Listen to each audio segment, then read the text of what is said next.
భారత్ విజయవంతంగా టెస్ట్ చేసినటువంటి ఒక అంశం ఇదేంటంటే 1000 kilometres long range land attack cruise missile ని మనము విజయవంతంగా టెస్ట్ చేయడం జరిగింది.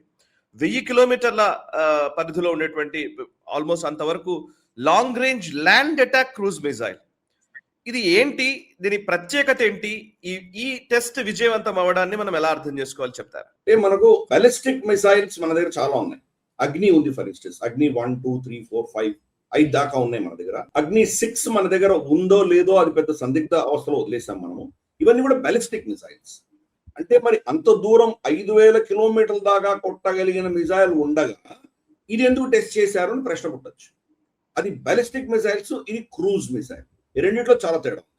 క్రూజ్ టెక్నాలజీ వచ్చేసరికి బాలిస్టిక్ మిసైల్ వెళ్ళగలిగినంత దూరం మనం కొట్టడం చాలా కష్టం. ఆ టెక్నాలజీ అనేది చాలా నీష్ టెక్నాలజీ. ఇంజనీరింగ్ చాలా అద్భుతమైన ఇంజనీరింగ్. క్రూజ్ ఎందుకంటే దాన్ని ఒకసారి హైట్ పెంచొచ్చు, దించొచ్చు. అది టెరెయిన్ హగ్గింగ్ అంటే భూమిని ఆనుకొని వెళ్ళొచ్చు, లేదా సడన్ గా దారిలో వెళ్ళి దాన్ని దారి మళ్లించవచ్చు. దాన్ని ఎటుకాంటెడ్ మనూవర్ చేయగలిగినటువంటి కేపబిలిటీ ఉన్నది క్రూజ్ మిసైల్. కానీ బాలిస్టిక్ మిసైల్ అంటే కనుక ఇక్కడి నుంచి మనం షూట్ చేసామంటే కనుక అది అంతరిక్షంలోకి వెళ్ళి కింద పడిపోతుంది, లేదా కొన్ని అంతరిక్షంలో వెళ్లకుండానే మనకు ఎండో అట్మాస్ఫియరిక్ అంటారు, ఎగ్జో అట్మాస్ఫియరిక్ అంటేనేమో మన భూకక్ష దాటి అంటే మన అట్మాస్ఫియర్ దాటి పైకి వెళ్ళి స్పేస్ లో వెళ్ళి కింద పడడం ఒకటి, మన భూమి లోపలే అట్మాస్ఫియర్ లోపలే వెళ్ళి కింద పడడం ఒకటి. రెండు ఇవి బాలిస్టిక్ మిసైల్స్. కాబట్టి అక్కడ పెడతాయి కాబట్టి చాలా దూరం కొట్టచ్చు. కానీ క్రూజ్ మిసైల్ అలాంటిది కాదు. మన దగ్గర భారతదేశంలో 150-200 కిలోమీటర్లు, రమారమి 300 కిలోమీటర్ల వరకు కొట్టగలిగినటువంటి ల్యాండ్ అటాక్ మిసైల్స్ మన దగ్గర ఉన్నాయి. ఫర్ ఇన్స్టెన్స్ బ్రహ్మోస్ మన దగ్గర ఫస్ట్ వచ్చిన వర్షన్ 290, అది యాంటీ షిప్ మిసైల్ మన దగ్గర వచ్చింది. దాన్ని మనం కన్వర్ట్ చేసాం. మనం దాన్ని ల్యాండ్ అటాక్ మిసైల్ కి కన్వర్ట్ చేసుకున్నాము. దాన్ని ఎన్హాన్స్ చేసుకుంటూ మనం 500 కిలోమీటర్ దాకా ఈరోజు కొట్టగలిగిన కెపాసిటీ తెచ్చుకున్నాము. BrahMos of course joint venture. కానీ ఇతరత్ర లాంగ్ రేంజ్ క్రూజ్ మిసైల్ మన దగ్గర లేదు, ఇంపోర్ట్ చేసుకునేవాడు. కాబట్టి క్రూజ్ మిసైల్ ని ఈ రోజు భారతదేశంలో 1000 కిలోమీటర్ల దాకా కొట్టగలిగినటువంటి land attack, long range land attack cruise missile test చేయడం అనేది చాలా పెద్ద విషయం. ఎందుకంటే మనకు అప్పుడున్న థ్రెట్ పర్సెప్షన్ ఏంటంటే ఎక్కడో వెళ్ళి శత్రువుని కొట్టవలసిన అవసరం లేదు, మన సరిహద్దుల్లో ఉన్నటువంటి వాడి క్యాంటన్మెంట్స్ కానీ, వాడి బంకర్లు కానీ, వాడి లాజిస్టిక్ సెంటర్స్ కానీ, వాడి రెడార్స్ కానీ, వాడి స్థావరాలు కానీ, వీటిని కొడితే మనకు సరిపోతుంది అన్నటువంటి ఒక డాక్టరీన్ మనకు ఉండేది. కాబట్టి వాటి మీద ఎక్కువ ఫోకస్ పెట్టాము. 1-6 మన దగ్గర లాంగ్ రేంజ్ ఇంపోర్ట్ చేసుకొని పెట్టుకునేవాళ్ళం.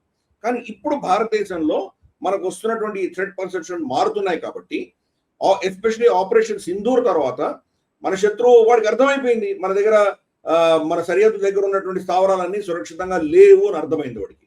అందుకని వెనక్కి షిఫ్ట్ చేస్తాడు. బహుశా పరాచినార్ దగ్గర, పెషావర్ దగ్గర, లేకపోతే బలూచిస్తాన్లోనో ఎక్కడో షిఫ్ట్ చేసుకుంటాడు వాడు. అలాగే చైనా కూడా అంతే. మనకు ఎన్గారి ప్రిఫెక్చరు, తర్వాత కోటాను, ఇవన్నీ కూడాను మనకు ఈజీగా మనం షూట్ డౌన్ చేయొచ్చు అని వాడికి తెలిసి లాసాలోనో చెంగుడులోనో ఎక్కడో షిఫ్ట్ చేసుకుంటాడు. కాబట్టి ఇంకా దూరం వెళ్ళి కొట్టగలిగిన కెపాసిటీ మనకు కావాలి. అందుకని ఇది చాలా క్రూషియల్. ఇది ప్రపంచంలోనే బహుశా 3-4 దేశాలకే ఇంతటి టెక్నాలజీ ఉన్నది. దాంట్లో మనం ఆ జాబితాలో మనం చేరుకున్నాము. అందుకని క్రూజ్ మిసైల్ కన్ఫ్యూజ్ అవ్వకూడదు. మన దగ్గర దూరం కొట్టగలిగిన కెపాసిటీ ఉంది. 5,000-6,000 కిలోమీటర్ల దాకా కొట్టగలిగిన అగ్ని 5 బాలిస్టిక్ మిసైల్.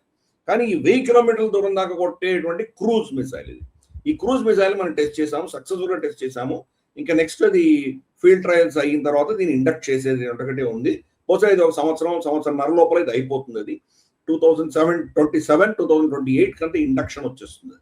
అంటే బహుశా దాని తర్వాత ఏదైనా మేజర్ కన్ఫ్రంటేషన్ మనకు చైనాతో కానీ పాకిస్తాన్తో కానీ జరిగిందంటే కనుక వాళ్ళు వెనకాల దాచిపెట్టుకున్నటువంటి అసెట్స్ కూడా టార్గెట్ చేయగల కెపాసిటీ మనం ఆత్మనిర్భరత పెంచుకుంటాం. ఇప్పుడు లేదా అంటే మన దగ్గర ఉన్నాయి, కొన్ని ఇంపోర్ట్ చేసుకున్నాం, మన దగ్గర ఉన్నాయి. కానీ మన దేశంలోనే తయారయ్యేటువంటి అద్భుతమైనటువంటి ఆత్మనిర్భరతతో మన సొంత పరిజ్ఞానంతో తయారు చేసుకున్నటువంటి అస్త్రం. కాబట్టి మనం మన సైంటిస్టులని, తర్వాత వీళ్ళందరినీ దీని వెనకాల ఉన్నటువంటి ఇండస్ట్రీ, అంటే ఇది ఒక డిఆర్డిఓ ఒకటి చేసింది కాదు.